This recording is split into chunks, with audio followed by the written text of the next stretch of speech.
Amen. Mayong bunta, pag-usap sa tanan. It's been an honor no, sa magikuban ko sa inyo sa paglantaw sa Diyos. Amen.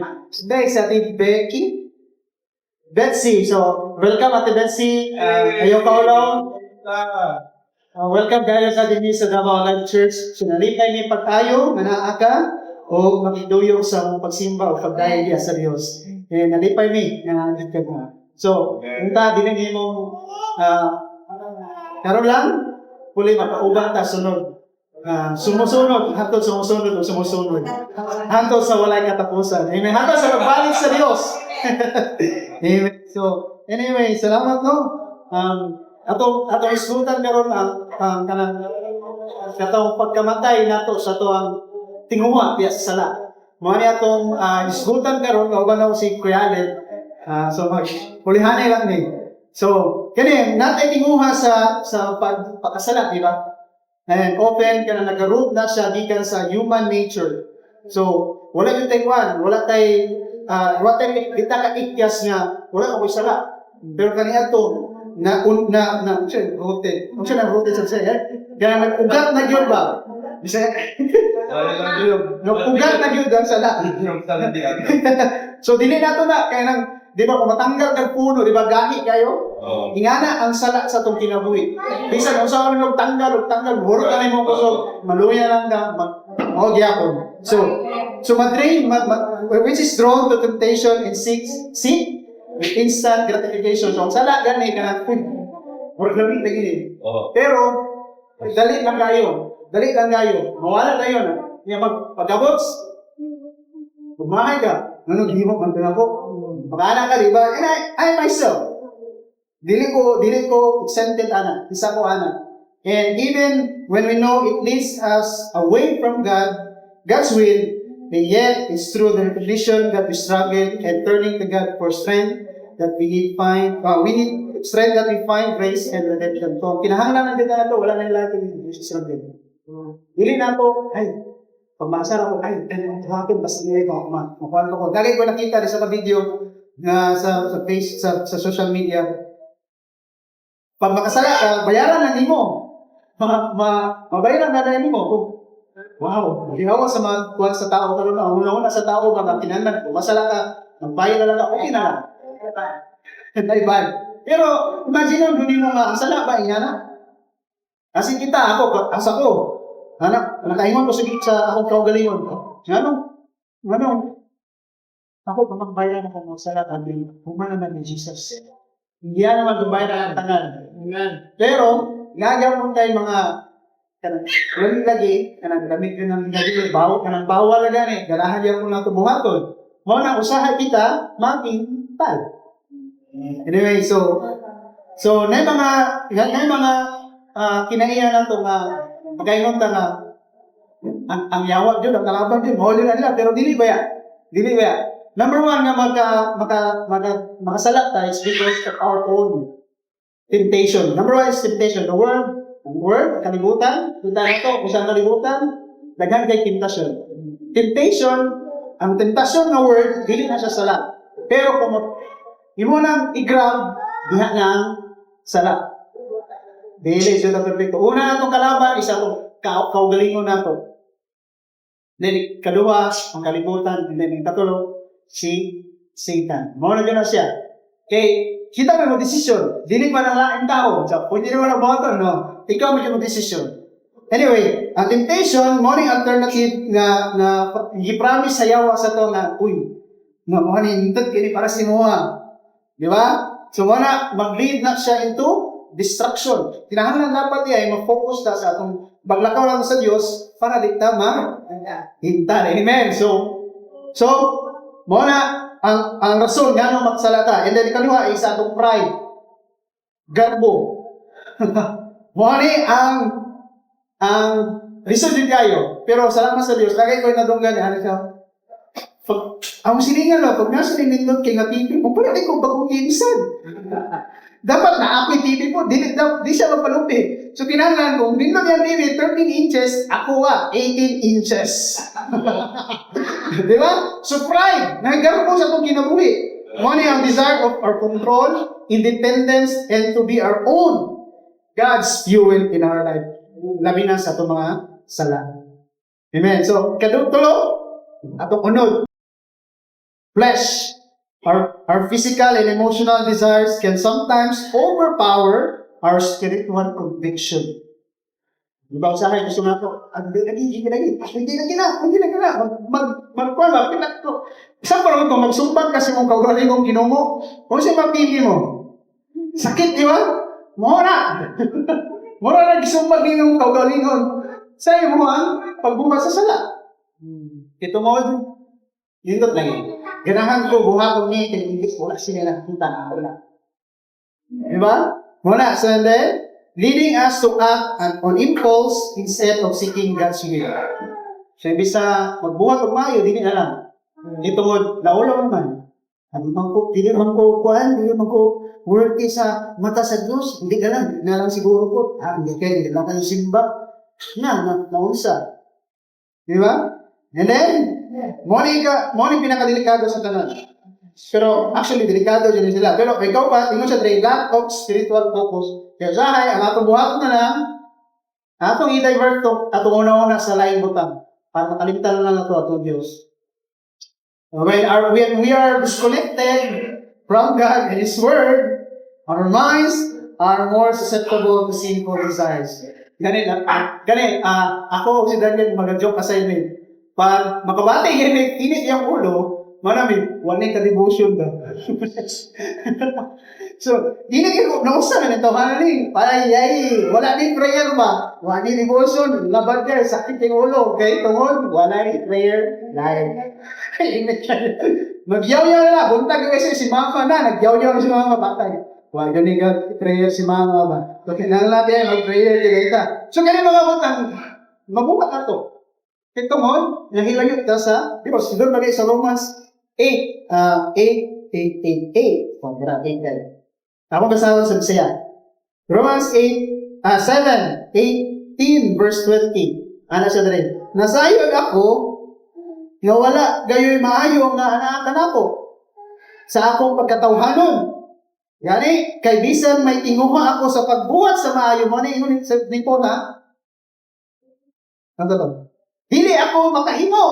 Hindi sa magbuhat ng maayo, dili na makahimo. Dili ako makahimo pagbuhat sa maayo, nga buot ko buhaton, apan gibuhat ko Ginoon ang daotan nga dili ko buot buhaton. Agkoy. Kung gibuhat ko ang dili ko buot buhaton, nagpasabot kini nga dili ako may nagbuhat nini kundi ang sala nga anaa kanako. Gani mo pa niya ang nature, ang sinful nature na ito, ana din na rooted, na tundak niya sa atong kinabuhi, it's na mawala. Kung wala siya, ang kabayaran sa ating kinahanap sa buhay ni Jesus Christ. Amen? So this verse highlights the inner conflict we face between our desire, atong mga tinguha, to do good and shows the eternal struggles, natin mga struggles sana, itungod nagugat na diya. We face due to our sinful nature, but the good news is that through Christ Jesus, we are offered freedom from sin's grip. Amen. So wala laing makatulwasan ganit yung kanta na ganit. Was noon.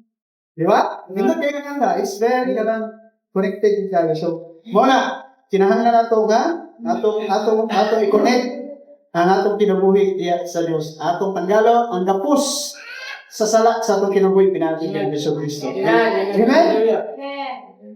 Amen? So last summer, we went back to the UK for a trip. Ito niyaging summer, nito sila, nulit sila sa UK. And in the morning, one morning, I went to go for a swim in the swimming pool. So sa unang buntag, lago siya, nagsalo. Ligog dagat. Yeah, in the swimming pool. Swimming pool. Dili na dagat, swimming pool. And it was about 6 a.m. in the morning, about 6 in the morning. So alas 6. Alas 6 sa buntag. We've only got one because you have the battery not working, it's fine. So I went for a swim and it was about 6 a.m. in the morning. I'm not sure if there's... Alas 9, alas 6 din sa buntag. Alas 6 sa buntag. And I was driving in a car that I borrowed. It wasn't my car. So, nag-drive siya sa iyang gihulman nga sakyanan. And I was going quite fast down the road. And suddenly, coming towards me, was another car in the same lane as me. So, samtang nag-drive siya, kusog kayong padagan, naisugat siya nga sakyanan po sa iyang giagian nga dalan. And he was flashing his lights and he was beeping his horn and he was going like this to me. So, giserbatuhan siya, gipalasan siya sa sugaw niya, tingnan siya, kita ay! And I suddenly realised in the UK you drive on the left-hand side of the road, not the right-hand side. So, sa iyong area, kalimot siya nga, dapat mo drive ka sa wala nga bahin, dili sa tuo. Kaya dili sa Pilipinas, tuuman. So, dito dapat wala. And because I've been here for 3 years driving on the right-hand side of the road, I automatically just drove on the right-hand side of the road. So, katuwa sa kadugay niya nag-drive sa Pinas, natuo siya nga sa tuo nga bahin mag-drive. Okay? And this is a picture of what happens with our flesh. Morning, larawan sa atong kinabuhi, sa atong unod.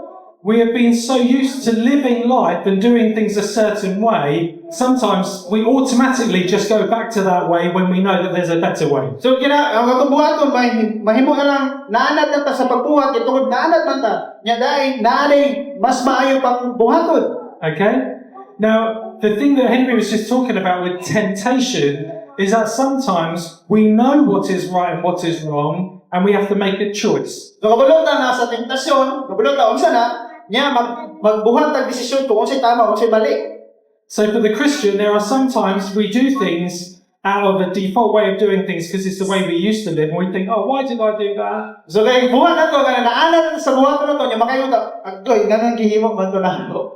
But then there are other times where we have to make a choice between what we know God wants and what we want in our flesh, and we have to make a choice. Yan na. So, ang gusto sa Dios nga angay na to ning buhaton niya, mag-away ang atong unod ba? Nga dapat kay mao ni atong angay buhaton, kay mao ni gusto sa Dios nga atong buhaton.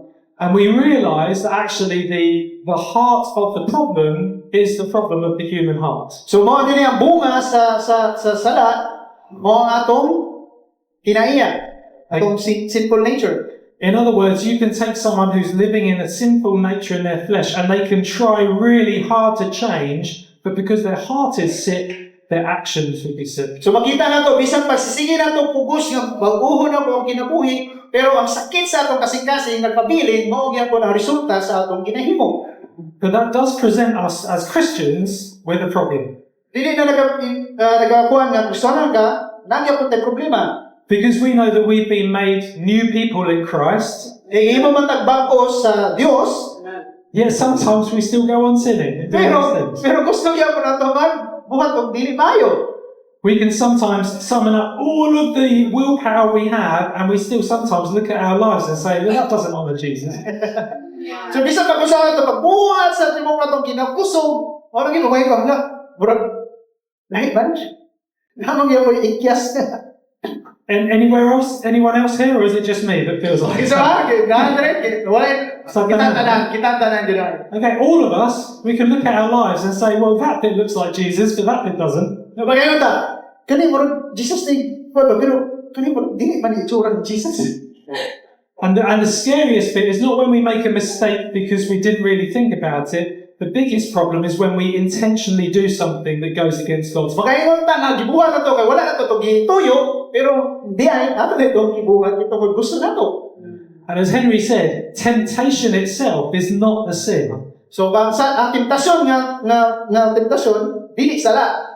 If I was to put a big chocolate cake in front of my 7-year-old boy and say, Caleb, do not eat the cake. Kaya mayon siya nga tanya dami nga tsokolate diya. Ngayon yung anak nga 7 anyos. Ayaw ka una ang tsokolate. Okay, Caleb will be looking at the cake and he'll be like, Kaya okay no sa oy lami oh, and he'll shuffle along the table and he'll be like, Nene siya simot. Umiyay. Kayo. Kayo. Yeah. At what point does it become sin? It becomes sin when he becomes disobedient and he takes a bite of that cake. Mahimo sala kung nahimo na tong disobey ta sa sugop sa tong buhi nga Dios.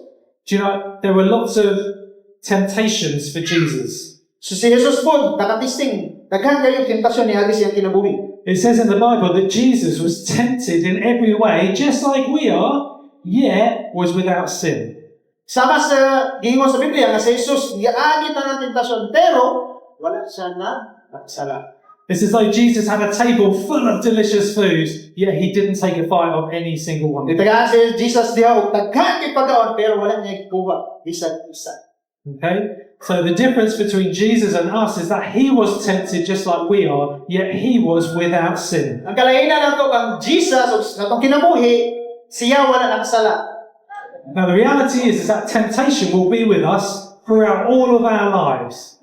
Ang tentasyon nagpabili na hangtod sa atong kinabuhi. And there's a few reasons for that. Kung dahil rason, dahil mga rason na. Firstly, we're living in a world of sin where there is temptation coming at us every single day. Una nagkuyot na sa kalibutan nga daghan kayo tentasyon ug dagaan sige tag bukod sa tuwa. So those desires are not only coming from inside us, but they're being thrown at us all the time. Wala na nagikan sa atong kinasudlan sa atong kasing-kasing pero ginalabay na sa tuwa. We also have that inside bit of us that wants to do wrong, even if other people are saying to do the right thing. Na may mga panahon nga gusto na ito buhaton pero ang ingon ng mga tao nga okay kayo na, buhaton na. So there's the thing inside us, there's the thing that comes from outside, and then we also have the tempter, the devil.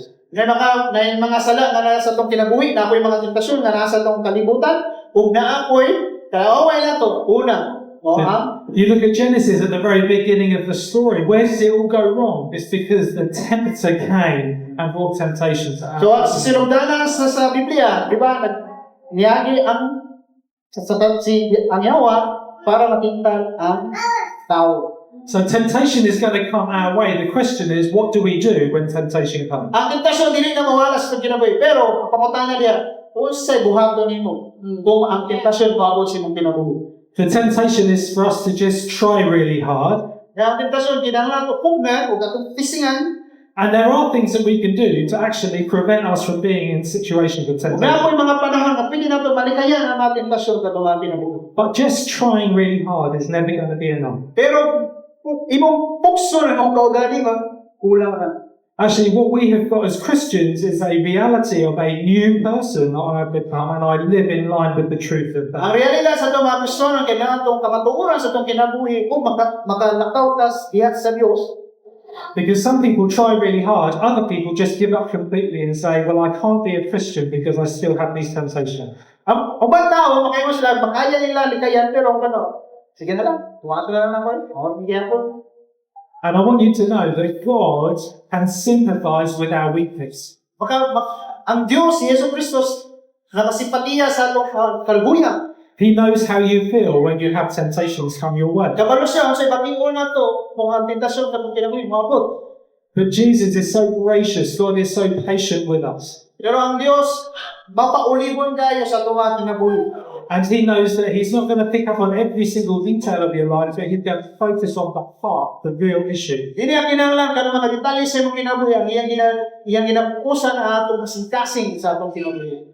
I can tell my children to do this, don't do that, don't do that. Pagkaingon sa siya mga anak, pwede naman ibuhaton, kani ayaw lang, kani detail, o kani ayaw na po. And they may learn some things. O makatuon sila, niya na.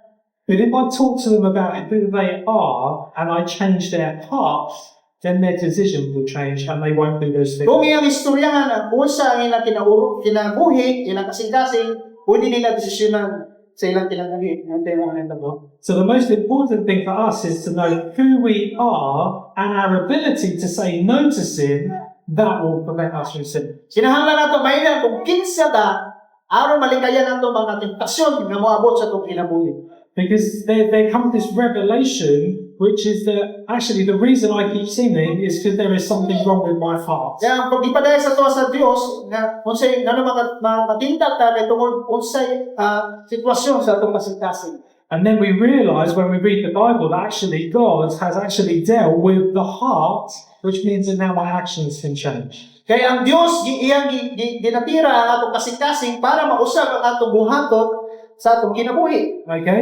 So it says this in Ezekiel. It talks about how God is going to take our heart of stone and give us a heart of flesh. So mao na gihisgutan ni Ezekiel nga tanggalon niya tong kasing-kasing na tong bato ug pulihan niya og humok ng kasing-kasing. It means he's actually going to change our very desires. So instead of us wanting to live out one way, we start to live out another way. Ug usab niya atong tinguha sa atong mga kinabuhi nga dili maayo dito sa maayong butang. And this is the really strange thing, is after I'd spent several weeks in the UK, driving in the UK, So mao na katingalahan niya dito nga nag-drive siya dito sa UK. I came back to the Philippines and I had the same problem, but the other way round. Pagbalik niya sa Pilipinas, pagyan mo na problema dito. So wala na po siya, imbis sa totoo. There was a couple of times I went to get into the car and I got in the passenger seat and I thought the steering wheel was over there. Dahil sa higayon nga, pagsakay niya sa sasakyanan, dito siya sa passenger seat, dapat dito siya sa driver seat. I used to go along, and because in the UK I drive a manual car, I'd keep hitting the door with my hand to change the gear. Sa UK, kay manual na yung ginadrivean, o dire, maigo niya po na kasi niya ispog.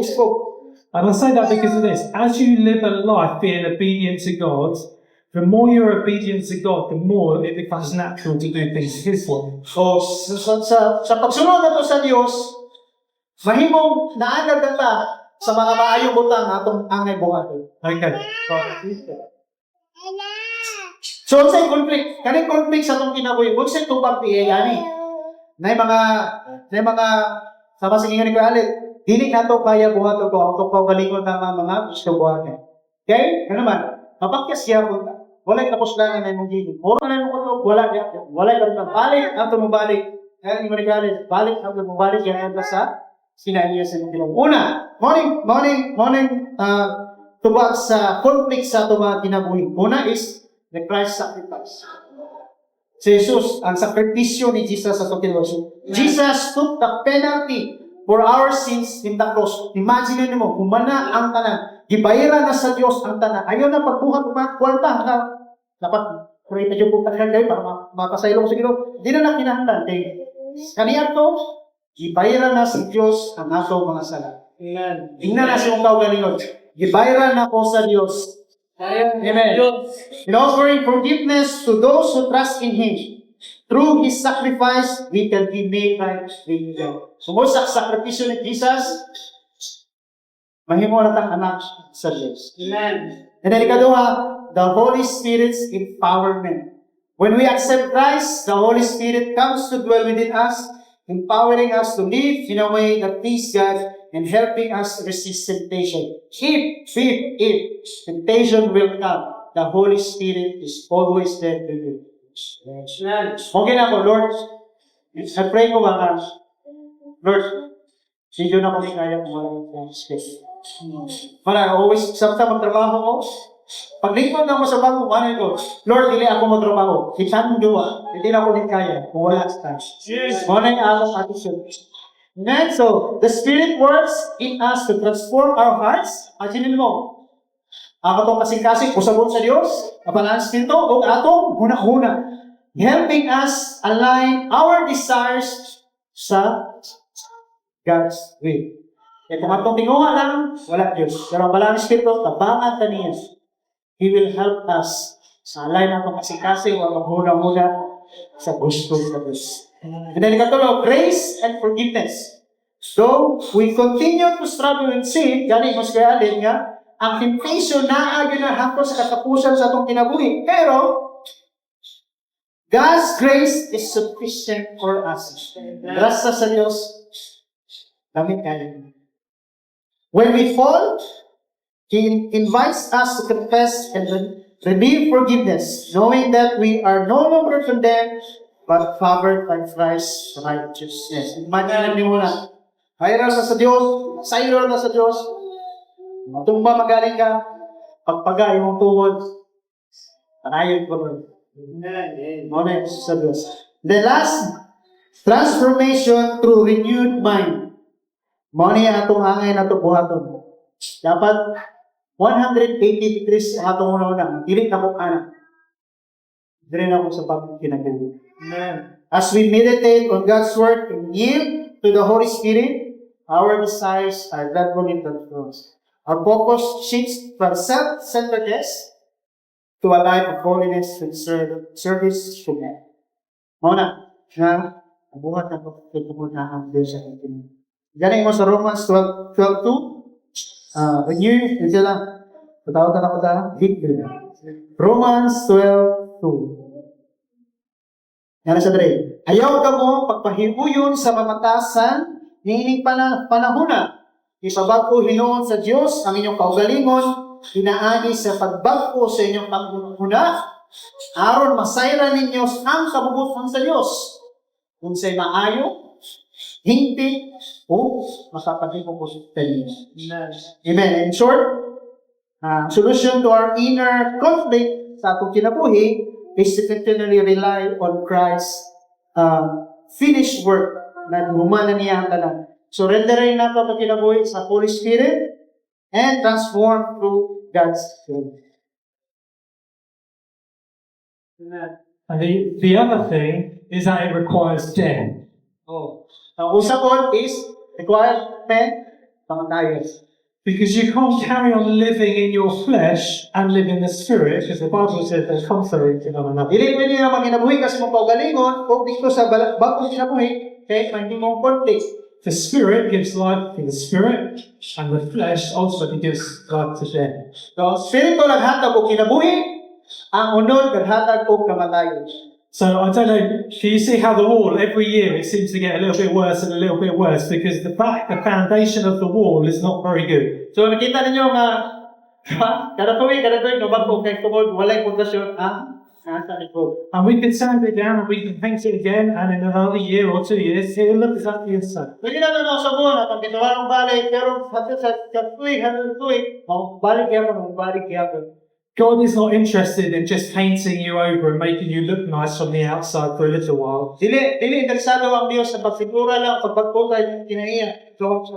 When we're talking about issues with the flesh, God plans to die to go into death in order to receive new life. Kaya plano sa Dios pakin niya ang unod aron mahimong pagbagso. In the same way we are now new people, it's as though God has taken the wall down and built a whole new wall. Ito magbago na ang mga tao, sumpago niya itong mga sabad sa kinabuhi aron kita makasya pagsukod. Now the good thing is that our death has already happened with Christ on the cross. Our death has already taken place with Christ on the cross. Kaya itong kamatayon, gidala na sa Diyos dito sa cross. As Henry has just said, Jesus died for all of our sin and for the power of sin in our lives. Si Jesus na pagkamatay sa atong mga sala o ang dahom sa sala sa atong kinabuhi. And it's not based on feelings. I don't care whether you feel like you're a new person or not. Di na nagabas dito sa mong feeling lang, kay feeling ni mo, ma-feeler ka. If you're in Christ, the Bible says you are now a new person. Kaya si Biblia nagtingon nga ikaw bagong binuhat, pinaagi sa Diyos. Okay? And you might say, well, I don't know if I'm included in that. Does that count for me? Kung makaingon ka, apil ba ko ato sa pagbuhat ng Diyos? Maiyak mo patabas yan, sa cross? But it talks again in the Bible about if we have been crucified with Christ, it is no longer I who live, but Christ who lives in me. Diba, gingon ng Diyos nga, wala na ako nagkinabuhi sa akong kaugalingon, kaya pakamatyan ako sa Diyos. Ang Diyos mo ay nagkinabuhi sa akong kinabuhi. And the life I now live in the body, I live in faith in the Son of God, who loved me and gave himself for me. Ang kinabuhi na ako karon tungod kini sa Diyos. Nga, mao karon ako pinanghimo.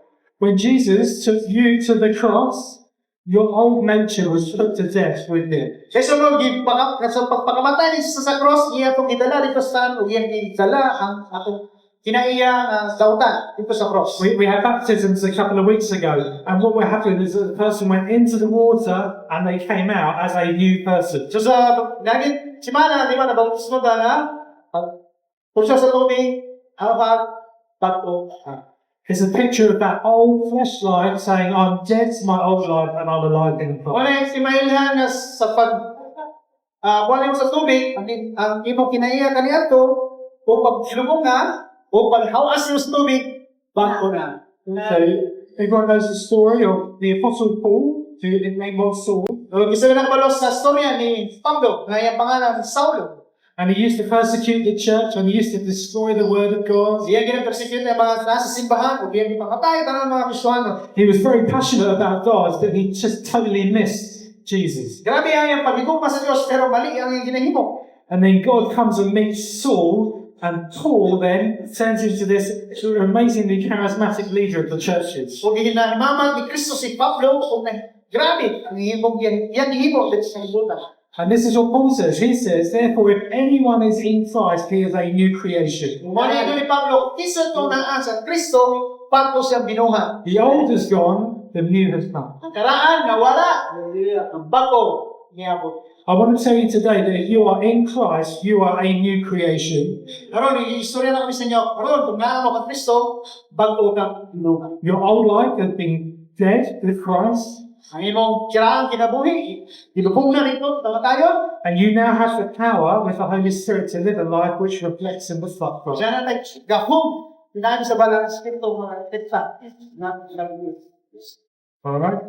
God's promise is that He's put a new heart within you, marami sa Ginoo ang pagkasing, and the very power of sin over your life has been completely broken. o ang gahong sa sala, na nagkapos sa itong kinabuhi, tanggal sa Diyos. Amen.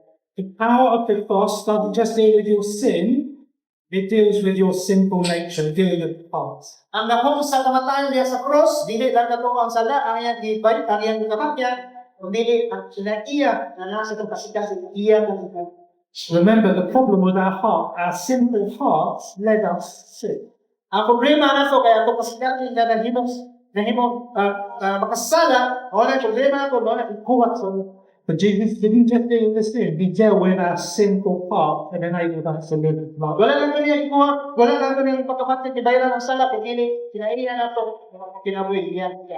Through the cross, we are now acceptable to God. Pinagi sa cross, tawag na ta, samahan. We have been made righteous, made right in His sight. Ginoo na matano sa kakasakit. And He has broken the power of sin. Diyan i-filter.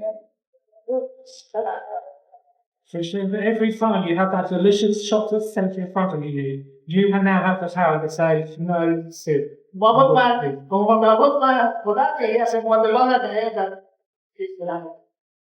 Okay? Amen. So mali, no? Ang katabanan sa itong sa itong kinabuhi ko na is knowledge or struggle. Knowledge natin si God, word, knowledge, struggle. Kaya kadua, seek Christ, power, fulfillment. Nuhangin, ang kaungan mo, kundi ginulisan ka cross, at kahong sa mahali, sa iyo katawan mo. Hindi ka tulo, rely on the Holy Spirit for power. Ano ba mo lang nas nung kaugaling mo? Kaya na mo ni, tingabot ang panahon, kaya ako tayo, sinahanglan na ito nga. And then renew your mind in God's word, sinahanglan, hinang kailan, magsimba lang, mag-prayer lang, sinahanglan po sa bas, sa pulong sa rin. Kaya mauna kahong sa atong sinabi, magtindi na ito ang away. And live in community and accountability. More pinangat-work. Tambok ka, yung encourage ka sa upan. Brad, konting pinagyan. Brad, kung umapit mo, okay, sundod ka. Share ako, higala naman ako. Kadlangay kay session na mo po sa imong kinabulos. Tawagin ko. Ay ko ba? Kahalag na di ko niya. Tawagin ko. Natawag ko. Maunay ako kailangan kay mo sa pagpapabot siya. Sali ko siya, nakashare ko siya. Amen. And then, practice, obedience, then action. Hindi ka kailangan ka. Mana na magbuhat ko.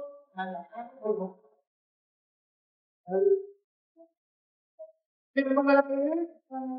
Tatambahan, hindi ko na Amen? Magkuha ka pato, mababago ka. Yes. Amen. Amen? Yes. Hold God. Okay. Come on. That's it. So,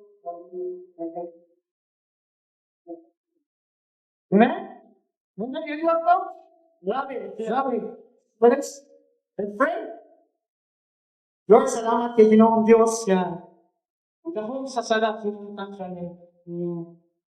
Tapos, sa matayos sa pinabuhi yung nandarin. Hatag niya yung bagong pinabuhi. Bagong kasing-kasing. Bagong hunak-hunak. Bago sa pagkasabi. Salamat Lord kay ikaw, ang among Diyos sa kapatid. Hindi ka kami mga Diyos sa mga kasi sa mga Lord, the kami niya sinabi kong malaking spirito. No may line ni Lord Jesus na David. Our only Lord that Lord. Salamat Lord sa cook, sa training mo natin. Maroon tanggalon ang noon, ginugol sa kasing-kasing o pinabitin na nagapos ng mga sanador. Salamat Lord. Salamat Lord sa kanan ng sinodin. Kami magpapadayon sa katubig, magpapadayon sa pagpasa sa lingkod, magpapadayon sa pagpamuhat na ang lahat Lord. Salamat Lord.